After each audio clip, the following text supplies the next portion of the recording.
Everyone, this is me Areeba Nadeem. Okay, तो आज हम जो चीज़ सीखने वाले हैं वो है, हमारे पास दो टॉपिक। सबसे पहले हम ये देखेंगे कि हम जो है एक डिज़ाइनिंग व्यू का इस्तेमाल करके एक टेबल को कैसे क्रिएट करते हैं, इसका स्टेप सीखेंगे, जिसके बारे में मैंने आपको बताया था पिछले वाले लेक्चर में, यानी कि जो प्रीवियस पार्ट था उसमें मैंने आपको व्यू समझाया था कि व्यू क्या होता है। लेकिन मैंने आपको ये कहा था कि व्यू बनाते कैसे या व्यू का इस्तेमाल कैसे होता है, ये जो है ना मैं आपको नेक्स्ट पार्ट में बता दूंगी। तो ये वही वाला पार्ट है जिसमें हम ये देखने वाले हैं कि व्यू डिज़ाइन होता क्या है और उसको इस्तेमाल करके हम कैसे टेबल को बना सकते हैं इन स्टेप्स। ठीक है, पहली चीज़ हम ये सीखेंगे। दूसरी चीज़ हम ये सीखेंगे कि डिज़ाइन टेबल में हम क्यूरी कैसे बनाते हैं। तो क्यूरी क्या होता है, आई नो आपको नहीं पता होगा, लेकिन इंशाल्लाह उम्मीद है कि ये पार्ट देखने के बाद आपको क्यूरी क्या होता है आपको ये समझ आ जाएगा। तो बेसिकली हमारा ये वाला जो पार्ट है ना, ये टोटली प्रैक्टिकल पे होने वाला है। तो इसलिए आई गेस प्रैक्टिकल में तो वैसे ही ज़्यादा मज़ा आता है, तो आपको बहुत ज़्यादा मज़ा आने वाला है और आपको बहुत सारी चीज़ें सीखने को मिलेगी। तो हमारी जो इसमें थ्योरी है वो स्टेप्स है, ठीक है, तो वो मैं आपको वहीं पर करके दिखाऊंगी और साथ साथ समझाऊंगी भी, तो आपको आइए ज़्यादा समझ आएगा। तो इस वजह से हम फ़िलहाल के लिए अपने ये PDF को बंद करते हैं और हमारा जो प्रैक्टिकल है, जहाँ पर हमने प्रैक्टिकल करना है, वो वाली पेज हम निकाल लेते हैं एंड उसको करना स्टार्ट करते हैं और साथ साथ आपको बताते भी हूँ।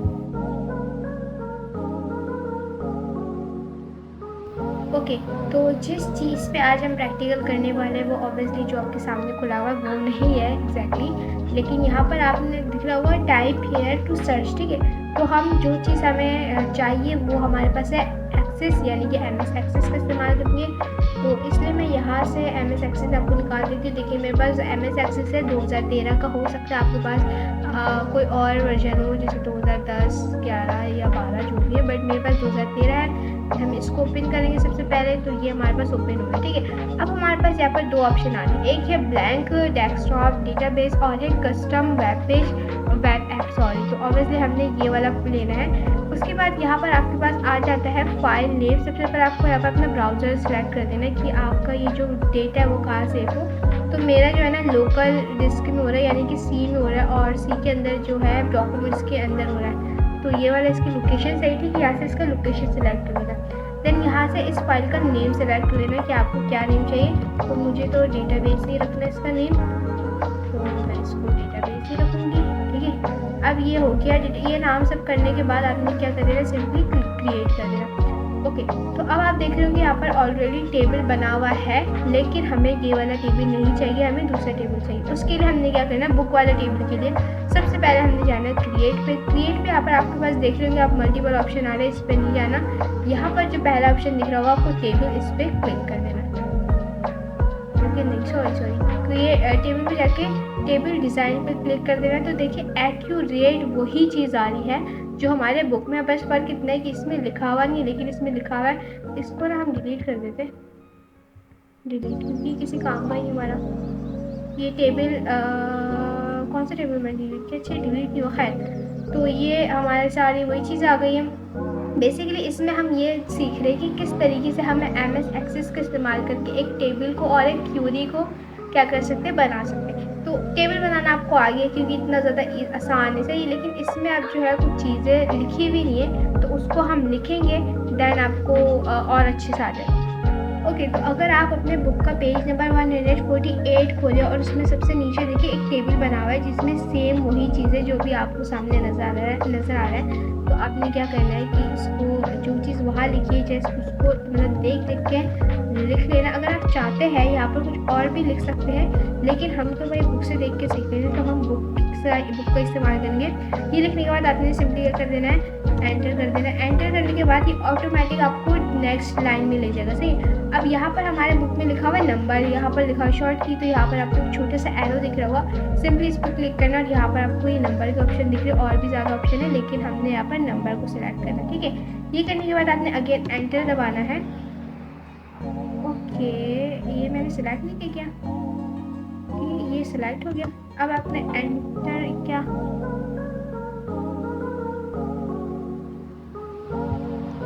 या मैंने नंबर किया तो है, क्या मसला है, ठीक है, हो गया ये। अब नंबर हमने ऐड कर लिया। अब हमने डिस्क्रिप्शन कर देना है, बेसिकली मैं देख के करी, ठीक है। द यूनिक आइडेंटिफायर और अ कस्टमर,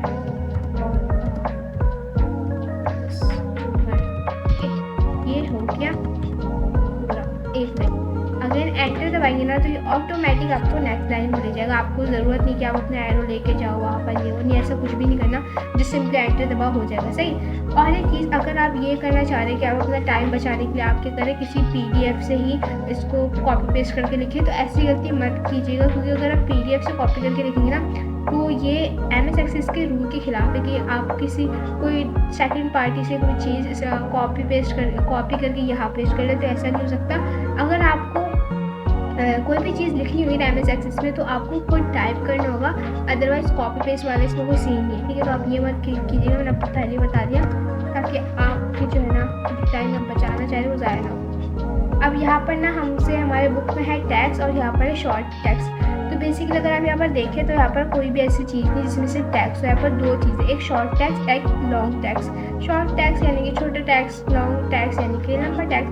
ऑब्वियसली बात है, तो हम इसको शॉर्ट की में प्रेस कर देंगे, ठीक है। ये हो गया हमारा। अब एंटर करके अगेन नेक्स्ट लाइन में जाएंगे, तो यहाँ हमने लिखना है the first name of the customer, ठीक है। अब यही चीज़ आपने सेम जैसे बुक में दी हुई है वैसे देख के लिखना है, और इसमें कुछ भी नहीं करना एक्स्ट्रा, ओके। तो वो सारी डिटेल मैंने देख के इसमें लिख लिया है, और यहाँ पर हमारा एक टेबल क्रिएट हो जाता है, ठीक है। टेबल हमें बनाना अल्हम्दुलिल्लाह आ चुका है, और उम्मीद आपको भी आ चुका होगा, ठीक है। आपने बाकी चीज़ों में नहीं देखना, ज़्यादा ध्यान नहीं देना कि भाई ये क्या चीज़ है, ये क्या चीज़ है, और दूसरी चीज़ें, क्योंकि आप ऑब्वियसली अगर इतनी सारी चीज़ें एक साथ करेंगे तो आप कंफ्यूज हो जाएंगे, ठीक है। तो ये हमने बना ली एक टेबल। अब हम बनाएंगे क्यूरी हम इसी के अंदर क्या करेंगे, अगेन क्रिएट पे जाएंगे। क्रिएट में जाने के बाद आपको यहाँ दिख रहा होगा table design, share points line, query design. हम क्या करेंगे, जाएंगे क्यूरी डिज़ाइन पे, ठीक है। ये क्लिक हो गया, ओके। अब इसको क्या कर देंगे, हम टेबल 1 पे तो ऐड कर देंगे, सही। अब हमारे पास क्या करना है, अब आप अगर अपने बुक का पेज नंबर खोले, ओके, तो अगर आप अपने बुक का पेज नंबर 150 खोले तो आपको दिख रहा होगा कि ऐसा टेबल बना हुआ होगा, लेकिन उसमें और भी मल्टीपल चीज़ें होगी। सॉरी मल्टीपल चीज़ें से मुराद के ये जहाँ पर मेरा ID लिखा हुआ है, यहाँ पर एक मिनट, इसको अगर मैं सेलेक्ट कर लूँ, आपको बताती हूँ आपको कहना क्या चाह रही थी बेसिकली, ठीक है, ओके। टेबल 1 पे ही रहते हैं हम, सही। तो आपको उसमें मल्टीपल ऑप्शन दिख रहे होंगे, तो आपने क्या करना है, क्यूरी बनाने के लिए इसको यू करके यू एक यहाँ लिख देना, सही। फिर आपने नीचे और भी कुछ चीज़ें, उसको भी यू पकड़ के यू। मेरे पास अब देखिए वो वाली चीज़ें नहीं आ रही है, क्यों नहीं आ रही मुझे नहीं पता। तो इससे क्या होगा, जब आप ये लिख लेंगे ना, बहुत सपोज यहाँ पर ID लिख ली, या यहाँ पर आपने लिख लिया कस्टमर का नेम, कस्टमर का लास्ट नेम, कस्टमर की ID वो एड्रेस, तो यहाँ पर ही टिक होता रहेगा, चेक। बेसिकली क्यूरी में क्या होता है, टेबल में हमारा सारा इन्फॉर्मेशन आ गया, सही है। क्यूरी में हमने वो वाली चीज़ें आ जाएंगी जो हम चाहे कि पुट करना, सही। अब हमने टेबल में क्या क्या यूज़ किया, कस्टमर ID यूज़ किया, first name, last name, address, ये सारी चीज़ें हमने यूज़ की, सही। वो लेकिन क्या क्यूरी में क्या होता है, आप अपने मर्ज़ी से ऐड करो। अगर आप चाहते हैं वो सारी चीज़ें ऐड करना तो आप कर सकते हैं, वरना अदरवाइज अगर आप नहीं चाहते तो आप नहीं करें, सही। क्यूरी में क्या होता है कि फर्स्ट ऑफ ऑल अगर मैं किसी शॉप में गई और मुझसे ये सारा डेटा लिया गया, सही, जो चीज़ मैंने नहीं दी उसमें टिक नहीं है, सही है। फॉर सपोज अगर और एक एग्जांपल लेती, मैं एक शॉप में गई, ठीक है। अब मैंने ना उनको ना इन्फॉर्मेशन दी अपनी, जो उन्होंने मुझसे पूछा, मेरा ID, आप वो क्या कहते हैं, फर्स्ट नेम, लास्ट नेम, जो पूछा, वो सारी जो डेटा है ना इसमें आके हमारा सेलेक्ट हो गया, और इसके सबका एक टिक बना गया। बेसिकली इसको क्यूरी कह रहे होते हैं। तो उम्मीद आपको क्यूरी टेबल क्या होता है ये बनाना भी आ गया होगा, समझ में आ गया होगा। अब आप थोड़े कंफ्यूज हो जाएंगे कि भाई बुक में तो कुछ और है, लेकिन पता नहीं, मुझे नहीं पता ये ऐसा इशू क्यों आ रहा है, मुझे कब से आ रहा है। इसको अपने क्या करना है, यू सिलेक्ट करना है, इसको यहाँ डाल देना है, सही। अब देखिए टिक लगा हुआ गया, मैं इसी को करके दिखा दूँ। फिर यहाँ आना है, यहाँ डाल देना है, सही। तो इससे क्या होगा भाई, आहिस्ते आहिस्ते पता चल जाएगा कि अच्छा इस वाले कस्टमर में ना हमें ये वाली ये डेटा दिया है, ये डेटा दिया से। लेकिन इसमें इतने सारे लाइन्स आ रहे, इतने सारे तो उसमें थे ही, उसमें कम थे। तो जितने उसमें थे या उससे भी अगर आप कम चाहे तो यूज़ कर सकते हैं। ये कोई ज़रूरी नहीं कि आप इतने सारे ही यूज़ करें, ये जैसे आपको दिखाने के लिए करें, ठीक है। तो इस किस्म का टेक्निक आ जाएगा। जैसे एक कस्टमर है, उसने भाई अपने नाम भी बता दिया, लास्ट नेम भी बता दिया, एड्रेस भी बता दिया, तो जो जो इन्फॉर्मेशन है वो दे देगा, वो सारी इधर टिक आ जाएगा। तो उम्मीद है आपको क्यूरी समझ आ चुकी होगी, क्यूरी बनाना भी आ गया होगा। बस इसको क्या करना है, जो ड्रॉप ड्रैग दैट्स इट, और कुछ भी नहीं करना है। ऐसे एक टेबल बनाना भी आ गया होगा। अब इसको सेव कैसे करना है, सेव करने का 2 ऑप्शन है, ठीक है। सबसे पहले हम जाएंगे फाइल पे जाके करेंगे सेव एज पे जाएंगे हम। सेव एज पे जाने के बाद यहाँ पर हमने क्या, यस, ओके ठीक है। अब यहाँ पर टेबल का नेम पूछ रहा है, तो टेबल 3 सही है, ओके क्या मसला आ रहा है, ओके करना है इसको भी, ओके। 2 चीज़ें ये सेव होगी, ठीक है। सेव मेरी वही या लोकेशन है वहीं पर हुई है, इसको मैंने क्या कर दिया, सेव कर दिया। तो देखिए वो सारी चीज़ें चली गई क्योंकि मैंने इसको सेव कर दिया।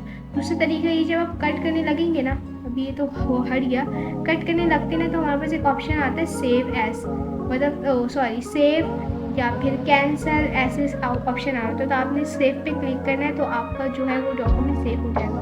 ओके, तो अब आपको अगर फॉर सपोज कभी आपको अपनी कोई डॉक्यूमेंट देखनी कि यार मैंने ये चीज़ कैसी है, जो भी है, आप यहाँ से आके इसको देख भी सकते हैं अकेली, और न्यू पे यहाँ से यू, ओपन पे यू, मतलब सारी चीज़ें यहाँ पर और भी अवेलेबल है। तो मुझे उम्मीद है आपको पार्ट नंबर 4 अच्छे से समझ आ चुका होगा। अगर कोई भी सवाल है ना तो आप मुझसे कमेंट बॉक्स में पूछ लेना।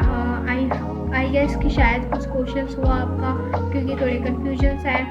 तो आपको अगर कोई भी सवाल हो आप मुझसे पूछ लीजिएगा, मैं आपको रिप्लाई कर दूँगी। लेकिन मुझे उम्मीद है आपको ज़्यादा नहीं सही थोड़ा बहुत समझ आ चुका होगा। अल्लाह हाफ़िज़।